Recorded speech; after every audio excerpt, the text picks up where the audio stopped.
Assalamualaikum warahmatullahi wabarakatuh. Sahabat muslim, berikut ini adalah tata cara berwudu dengan menggunakan air keran.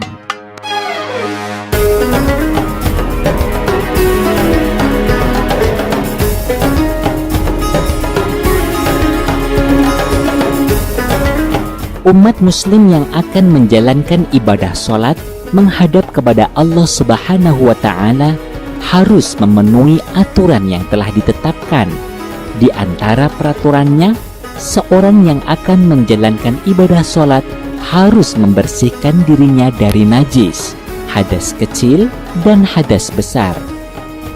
Tata cara menghilangkan hadas kecil adalah dengan cara berwudu. Perintah melaksanakan wudu berdasarkan firman Allah Subhanahu wa Ta'ala, "Ya ayyuhalladzina amanu idza qumtum ila sholati فاغسلوا وجوهكم وأيديكم إلى المرافق وامسحوا برؤوسكم وأرجلكم إلى الكعبين. Wahai orang-orang yang beriman, apabila kamu hendak melaksanakan sholat, maka basuhlah wajahmu dan tanganmu sampai ke siku, dan usaplah kepalamu dan basuh kedua kakimu sampai ke kedua mata kaki. Al-Quran Surah Al-Ma'idah ayat 6. Keabsahan wudhu cukup menentukan sah dan tidaknya sholat. Rukun wudhu yang sudah maklum diketahui adalah niat, membasuh muka, membasuh kedua tangan sampai dengan siku, mengusap sebagian kepala, membasuh kedua kaki sampai dengan mata kaki, dan tertib sesuai urutannya mulai dari yang pertama sampai paling akhir.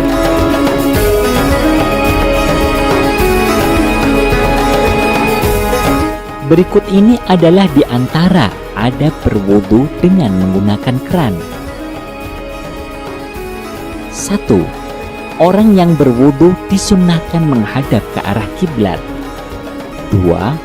Wudu dilaksanakan di tempat yang airnya bisa mengalir lancar sehingga tidak menggenangi lokasi berwudu. 3.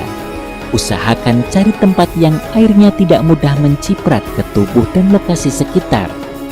Demikian disampaikan oleh Syekh Ahmad bin Muhammad dalam kitabnya Al-Lubab. 4. Apabila memungkinkan, wudu disunahkan dengan duduk. 5. Posisi keran di depan orang wudu bagian kiri. Menurut Sayyid Hasan Al-Kaf dalam kitab Al-Aham, memposisikan keran di sebelah kiri akan memudahkan orang yang berwudu bisa menjalankan sunnah-sunnah wudu yang lainnya. Contohnya, ketika orang yang berwudu ingin membersihkan kotoran yang ada di dalam hidung, disunnahkan menggunakan tangan kiri. Maka tangan kiri orang yang berwudu sudah dekat dengan keran. Begitu pula ketika menyela jari-jari kaki, orang yang berwudu dianjurkan menggunakan tangan kiri. Keran yang berada di sebelah kiri akan cukup memudahkan tangan kiri menyela jari kaki. 6. Membuka tuas keran secukupnya. Membuka tuas keran sesuai kebutuhan supaya tidak berlebihan dalam menggunakan air wudhu.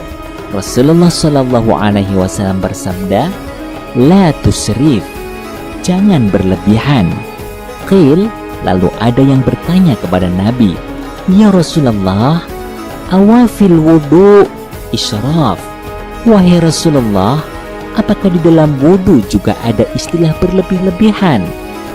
Kemudian Rasul bersabda, "Qal, na'am, wa fi kulli syai'in israf." Rawahul Hakim wa Ibnu Asakir. Iya, pada setiap hal bisa saja ada berlebih-lebihannya. Hadis riwayat Al-Hakim dan Ibnu Asakir.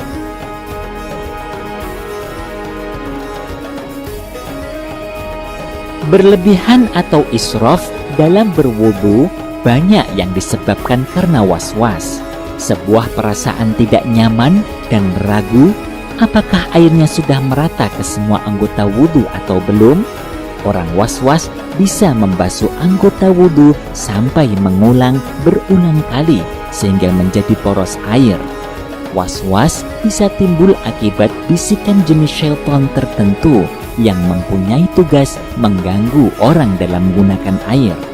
Rasulullah Shallallahu Alaihi Wasallam bersabda, "Inna lil wudu'i syaitanan yuqadu lahu walhan, fattaqu waswasal ma'."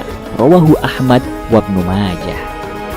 Artinya, dan dari Abi Sa'ad berkata, Rasulullah Shallallahu Alaihi Wasallam bersabda, sesungguhnya dalam wudu ada satu syaitan yang dinamakan walhan, maka takutlah kalian terhadap was-was dalam menggunakan air. Hadis riwayat Ahmad dan Ibnu Majah. 7. Membasuh bagian tangan dimulai dari siku. Dalam masalah ini terdapat perbedaan pandangan antara ulama. Menurut Imam Romli, saat berwudu menggunakan keran, ketika membasuh kedua tangan sebaiknya mendahulukan bagian siku terlebih dahulu, kemudian diakhiri basuhannya sampai telapak tangan. Berbeda apabila seseorang berwudu dengan menggunakan gayung. Imam Romli berpendapat sebaiknya dimulai dari telapak tangan terlebih dahulu, kemudian diratakan sampai siku. 8. Mengusap sebagian kepala dengan mengambil air dari keran. 9. Membasuh kaki dimulai dari ujung jari. Saat membasuh kaki, bagi orang yang berwudu dengan menggunakan keran, sebaiknya dimulai dari ujung jari, kemudian diratakan hingga tumit dan anggota kaki yang lain. 10. Pastikan kesucian tuas keran. Jangan sampai menyentuh tuas keran dengan yang terkena najis. Jika tuas keran sampai tersentuh najis, tuas harus disucikan dengan cara dicuci tuasnya. Hal ini penting diperhatikan karena tuas yang najis dan tidak dicuci lalu tersentuh dengan tangan, kemudian sholat, bisa mengakibatkan sholatnya tidak sah.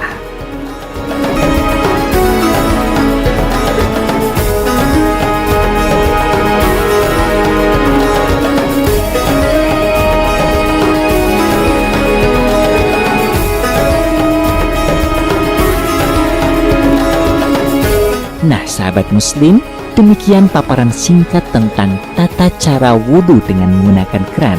Usaha kita dalam menyempurnakan wudhu sebagai bentuk totalitas penghambaan kepada Allah Subhanahu wa Ta'ala, semoga mendapat ridha dari Allah Subhanahu wa Ta'ala. Amin ya rabbal alamin.